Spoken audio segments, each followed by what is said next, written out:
Hello friends, మనందరికీ phone battery తెలుసు, car battery తెలుసు.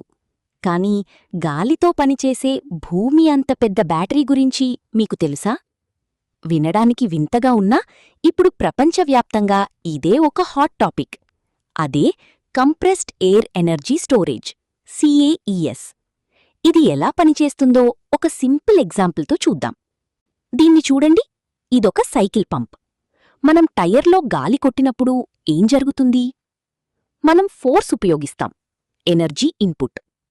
గాలి టైర్ లోపలికి వెళ్తుంది, స్టోరేజ్. మీరు గమనించారో లేదో, గాలి కొట్టినప్పుడు ఆ పైపు కొంచెం వేడిగా అవుతుంది. దీన్నే హీట్ ఆఫ్ కంప్రెషన్ అంటారు. సరిగ్గా ఇదే టెక్నాలజీని పవర్ ప్లాంట్స్ వాడుతున్నాయి. ఎండ లేదా గాలి ద్వారా వచ్చే ఎక్స్ట్రా కరెంటుతో పెద్ద పెద్ద కంప్రెసర్లను నడిపిస్తారు. ఇవి గాలిని బాగా నొక్కి కంప్రెస్ చేసి భూమి అడుగున ఉండే పెద్ద పెద్ద గుహల్లోకి లేదా పాత గనుల్లోకి పంపుతాయి. అక్కడ గాలి చాలా ప్రెషర్తో దాచబడుతుంది. మనకు కరెంట్ కావాల్సినప్పుడు, అంటే రాత్రిపూట లేదా గాలి లేనప్పుడు ఆ వాల్వ్ తెరుస్తారు. అప్పుడు ఆ గాలి చాలా ఫోర్స్తో బయటకొచ్చి ఒక టర్బైన్ను తిప్పుతుంది. తద్వారా మనకు మళ్లీ కరెంట్ వస్తుంది. కానీ ఇక్కడొక చిన్న మ్యాజిక్ ఉంది. మనం సైకిల్ పంప్ కొట్టినప్పుడు వచ్చిన వేడి వృధా అయిపోతుంది కదా.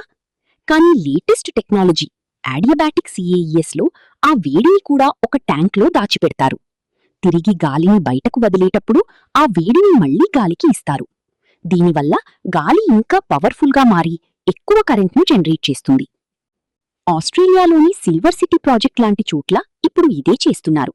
బ్యాటరీల కంటే చౌకగా 50 ఏళ్ల వరకు మన్నికగా ఉండే ఈ టెక్నాలజీ భవిష్యత్తులో మన కరెంట్ కష్టాలను తీర్చబోతోంది.